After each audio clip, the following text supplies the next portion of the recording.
yang dimuliakan Allah Subhanahu wa taala, dan terkhusus pemangku hajat, pemangku manakib pada malam hari ini, Ibu Haja Nur Herliani. Kabulkan hajat-hajatnya. Karomah Abaus Al-Fatihah. Auzubillahi minasyaitonirrajim. Bismillahirrahmanirrahim. Alhamdulillahirabbil alamin arrahmanir rahim maliki yaumiddin. Iyyaka na'budu wa iyyaka nasta'in ihdinas siratal mustaqim siratal ladzina an'amta 'alaihim ghairil maghdubi 'alaihim waladdallin. Ikhwan akhwat di mana saja berada, Manakib Online Internasional, kita berharap kepada Allah hari ini lebih baik daripada kemarin, dan kita berharap kepada Allah esok adalah masa depan. Sekarang adalah masa kini. Jadi kita memohon kepada Allah, esok adalah cita-cita kita, dan semoga esok lebih baik daripada hari ini. Ikhwan akhwat yang dimuliakan Allah,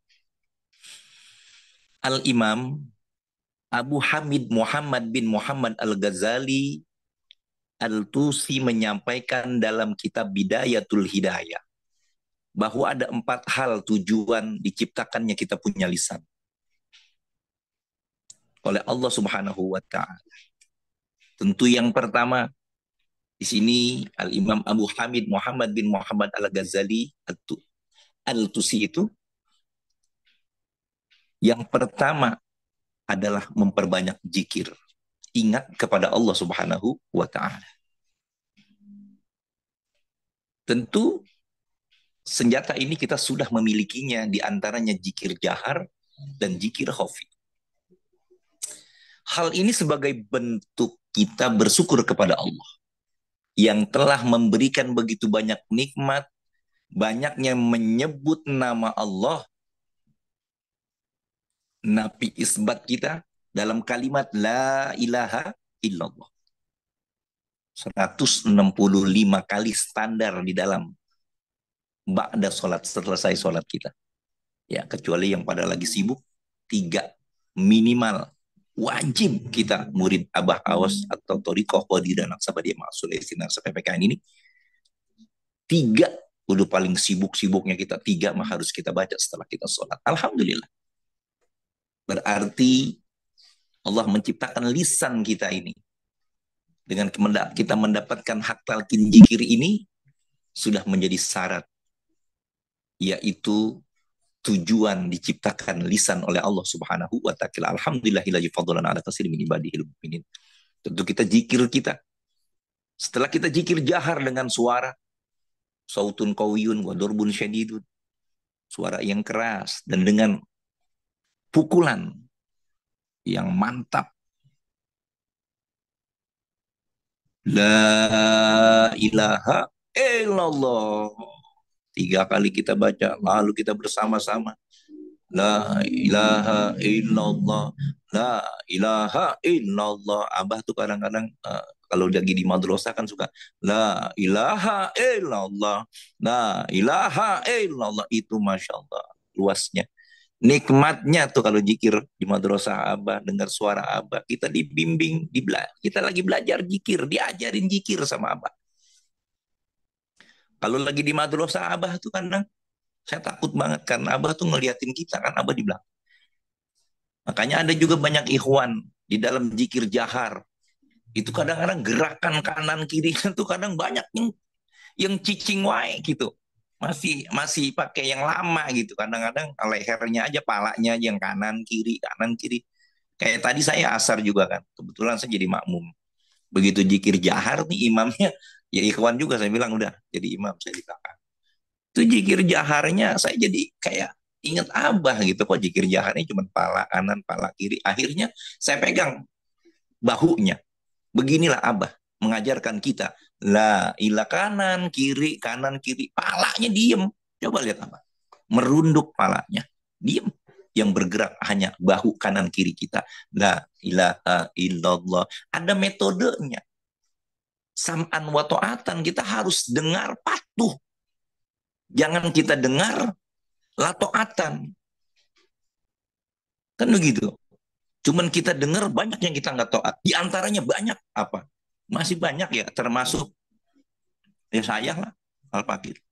Bawa tongkat masih belum mampu kemana-mana tuh, ya kan? Abah bilang kan tongkat jangan sampai ketinggalan urusan dunia dan urusan agama. Apa karena kita gengsi apa nggak tahu, wallahu a'lam. Iya kan?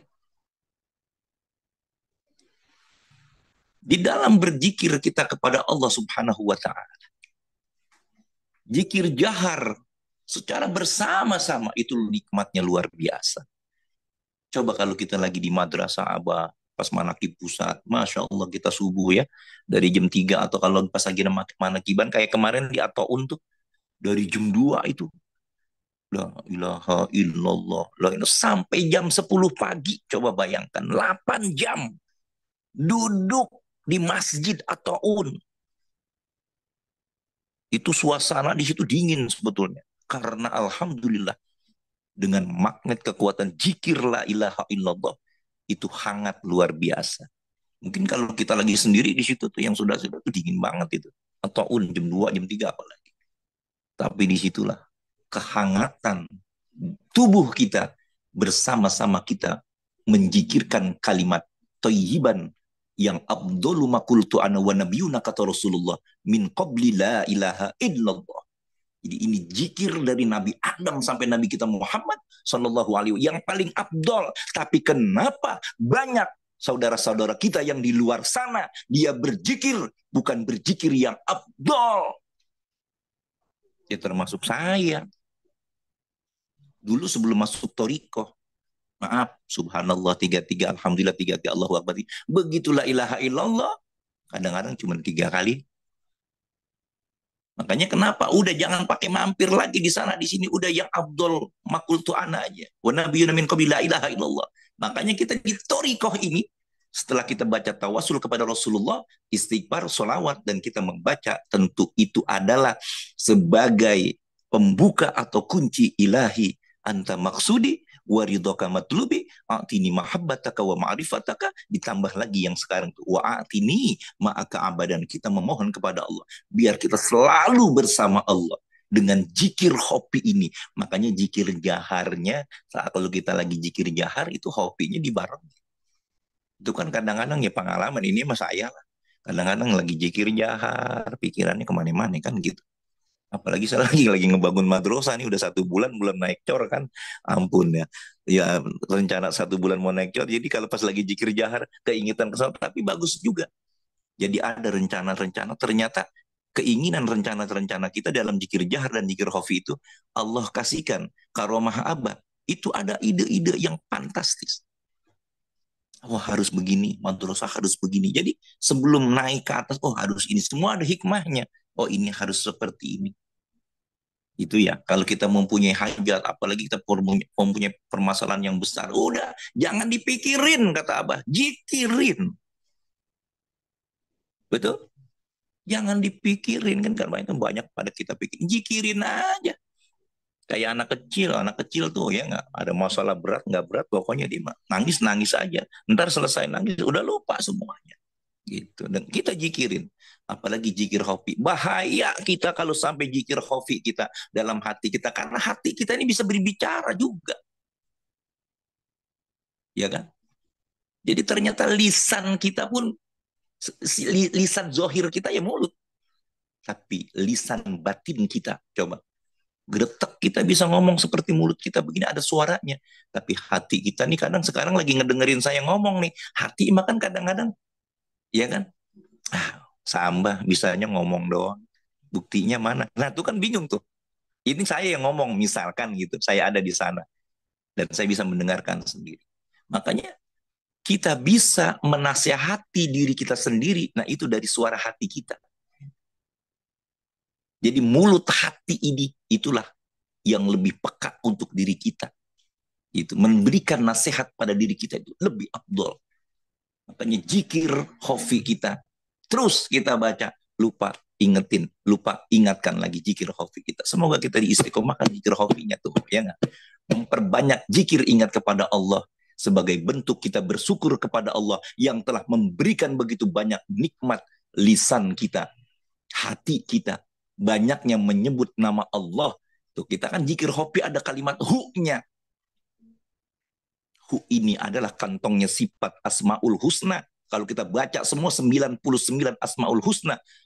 Ya Rahman, Ya Rahim, Al-Malik, Al-Qudusus, Salamul Mu'min, Muhaiminul Azizul, Jabbarul Mutakabir, Wallahul Khaliqul Bari'ul Musawwir, terus sampai 99. Itu kan kadang banyak yang nggak hafal kita. Makanya di kalimat hu, disitulah kita sudah mencangkup 99 Asmaul Husna dan sifat-sifatnya Allah yang diantaranya sifat 20-nya Allah wujud kidam bako mukhalafatul lil hawadits, terus 20 sifat Allah itu. Banyaknya kita menyebut nama Allah ini dengan berzikir dengan lisan kita juga merupakan wujud cinta kita kepada Allah disebabkan karena kita mendapatkan hak talqin zikir oleh guru mursyid kita. Taklah akan sampai kita kepada Allah kita bila tidak disampaikan kepada Allah. Disampaikan kita wasilah tawasul. Kemarin Abah Ijal waktu di Al-Hanin bilang apa? Kita ini semua sudah dibersihkan. Ibarat tanah itu udah dibersihin sama Abah tuh. Kalau nggak ada apa, kalau tanah kan kalau nggak pernah diurus itu ya, nggak pernah dibersihin kan banyak rumput-rumput. Tapi kita sudah dibersihkan oleh Abah rumput-rumput itu. Tanah ibarat kata hati kita sudah bersih. Tuh, begitu sudah bersih, makin kelihatan kan. Kita bisa mengkoreksi, mengacak diri kita. Tuh lihat penyakit-penyakit hati kita, penyakit pikiran kita, berburuk sangka kita terkadang pikiran-pikiran kita kelihatan, kerasa kita. Kita zikir hobinya juga kita lihat panas, zikir jahar nggak pada mau. Kenapa? Karena hati kita masih banyak tuh kelihatan tuh. Jadi kotoran-kotoran itu karena rumputnya udah dibersihin sama apa? Kelihatan tanahnya ya nggak? Di situ banyak tuh. Ada apa? Ada beling, ya nggak? Ada kaca, ada paku mungkin ya kan? Itulah seperti penyakit-penyakit yang ada di dalam hati kita. Makanya gempur terus dengan zikir jahar mulut kita, hati kita dibarengin dengan zikir hobinya. Pepatah mengatakan bahwa semakin kita cinta, semakin kita akan sering menyebut-nyebut namanya. Tuh. Kadang-kadang kalau lagi kangen sama Abah kan istri saya pernah tuh, aduh kangen Mbah sama Abah. Abah bilang apa? Iya jangan dihabisin kangennya. Dan gitu. Itulah kangennya kita kepada Allah. Karena kita disampaikan sama guru mursyid kita yang terbayang kita apa namanya robitoh kepada guru mursyid kita. Tuh, jadi zikirnya kita mantep. Bahkan dalam sebuah hadis Rasul mengingatkan bahwa hamba yang paling utama derajatnya di sisi Allah pada hari kiamat nanti adalah mereka yang banyak berzikir kepada Allah Subhanahu wa Ta'ala. Imam Abul Hasan Al-Wahidi mengutip pernyataan Ibnu Abbas mengatakan bahwa maksud dari hadis tersebut adalah berzikir kepada Allah di mana saja berada. Nih kita zikir hobi.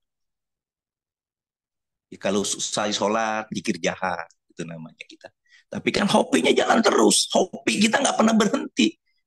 Inilah yang dibilang kita sedang apa? Sedang tawaf. Kita mau udah dihajiin. Makanya haji ini wajib kalau kita udah punya duit. Dan jangan pergi haji ke Baitullah dulu, ke Mekah dulu, kalau belum ditalkin.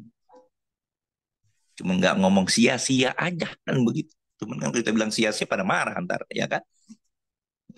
Makanya yang punya travel umroh apa itu dari wakil talkin, wajib sayang duitnya. Kita kan ke sono ke Mekah, ya kan? Di Ka'bah itu emang kita nyembah apa sih? Kan cuma ada batu. Karena batu itu yang timbul, apa yang keluar dari perut bumi, tapi batu yang turun dari langit itu ada sekarang sama Abah. Yang belum nyium batu silahkan dah ke Abah. Kemarin saya pengen banget nyium karena ditutupin sama Abah. Begitu mau izin mau merantau lagi saya bilang Abah saya belum nyium batu itu, Bah. Alhamdulillah dapat nyium juga. Nah, alhamdulillah. Semoga dengan asbab kita begitu dapat rezeki. Besok wajib hukumnya kita pergi.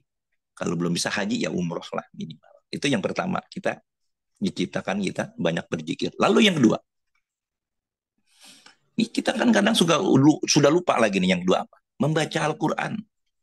Terkadang Al-Quran udah jadi buat pajangan doang tuh. Kan kita kemarin sudah beli Al-Quran. Beli Al-Quran jangan cuma dibeli doang, kebet lah. Ya nggak? Kebet lah. Walau kita baca Alhamdulillah, apa sih artinya? Kudu paham juga kita. Kudu cerdas juga kita. Terkadang kan kita banyak membaca Al-Quran tapi kita nggak tahu maknanya. Ini bahaya juga. Hal ini penting untuk dapat menuntun kita ke jalan agama Allah, yakni agama Islam, dengan hak membaca Al-Quran. Lihat kalau Abah. Itu Abah tuh kalau kita mendatang, wah Abah lagi ngebet Al-Quran. Membaca Al-Quran. Bahkan Abah hafal ke Al-Quran. Tafsir Al-Jalalain hafal Abah. Nggak jauh dari Al-Quran, coba. Malam kita lihat baca Al-Quran. Sudahkah kita membaca Al-Quran dalam 1 bulan ini? Coba. Kita pikirkan Al-Quran yang ada di rumah kita, cuman kita beli doang. Kita mau bacanya kagak mau. Biar kita paham apa sih artinya Bismillah, apa sih artinya Ar-Rahman, apa sih artinya Ar-Rahim, apa sih itu Alhamdulillahirabbil alamin, artinya itu apa sih?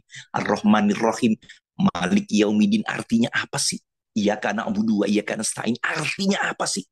Kalau pakai arti ibarat kita nyerap di hati. Kalau nyanyi itu ada penghayatan karena kita paham, ya. Ada sedihnya, ada gembiranya. Jadi membaca Al-Quran juga memberikan kita begitu banyak pahala juga. Meskipun kita tidak memahami kandungannya, kalau kita lagi baca Al-Quran, ya kan? Kalau kita baca lebih mantap lagi. Meskipun kita tidak memahami arti daripada ayat-ayat Al-Quran yang kita baca, memperbanyak membaca Al-Quran juga akan memberikan kita syafaat kelak di hari kiamat. Satu saya pernah ngeliat di YouTube tuh, RDAY. Di RDAY itu kalau jam 12 teng 00 mandi sama seperti kita. Ini saya bilang apakah dia dari Torikoh juga, mungkin dari Abah Anom gitu kan. Jam 00 mandi. Setelah itu baca Al-Quran 12 juz tuh RDAY itu. Insya Allah rekeningnya nggak bakalan di bawah 1 miliar.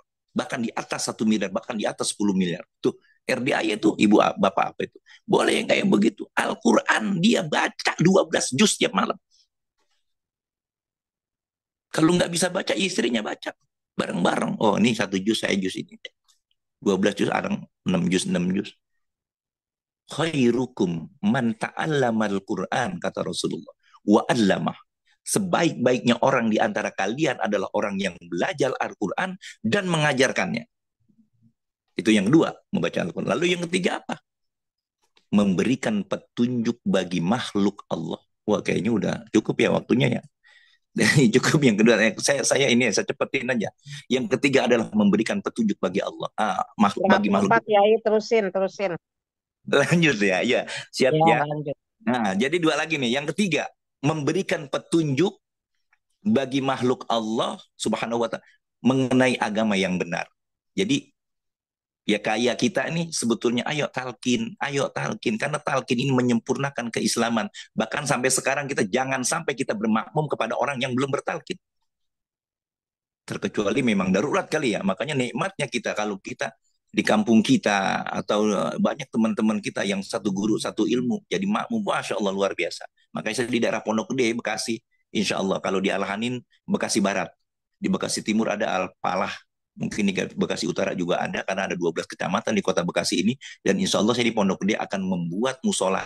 Saya punya kakek, saya mau bikin masjid gitu kan, kata Abah kan bikin masjid, insya Allah doain biar saya bisa bikin masjid di sana. Dan sekarang saya lagi bikin madrasah juga di sana karena saya jauh lumayan juga 3 kilo, makanya saya mau kembali ke asal, ke tempat bagai apa hari-hari saya dipendem di kampung lah ibaratnya, pulang kandang lah saya. Insya Allah di Pondok Gede saya akan kita mau bangun masjid Thoriqoh Qadinah. Itu yang ketiga ya. Jadi mengenai agama yang benar yang dijalankan oleh Rasul pada, dan kita ini sudah diajarkan sama Abah.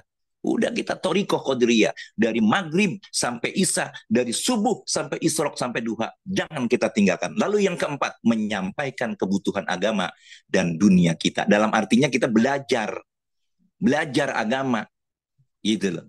Baca buku. Banyak orang-orang yang belajar tuh kan dari ilmiahnya. Banyak buku, kadang-kadang orang kan banyak, kalau udah banyak baca, ini yang disampaikan dalam buku ini, yang karangan ini. Jadi ilmiah, ilmiah amaliyah kan gitu. Harus itu.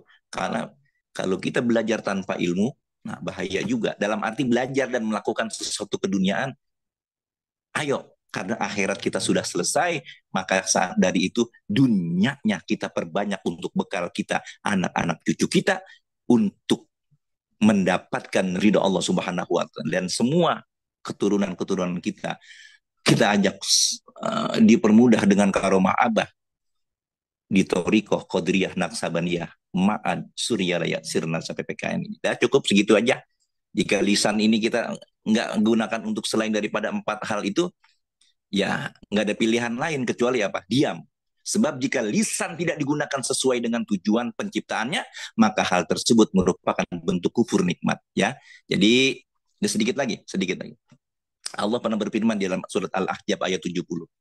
Ya ayyuhalladzina amanu taqullaha wa qulu qawlan syadida. Hai orang-orang yang beriman, bertakwalah kalian kepada Allah dan berkatalah dengan hal-hal yang baik. Semoga kita dibisakan, diistiqomahkan untuk mengucapkan lisan kita gunakan dengan sebaik-baiknya, mengerjakan apa yang diperintahkan Allah, dan selalu kita istiqomah apa perintah Abah, kita jalankan dengan istiqomah, kita mampu menjalankannya, berkah semuanya, selamanya, segalanya, segalanya, selamanya, semuanya dengan karomah Syekh Muhammad Abdul Ghasifullah Maslul qadasallahu sirra al-Fatihah.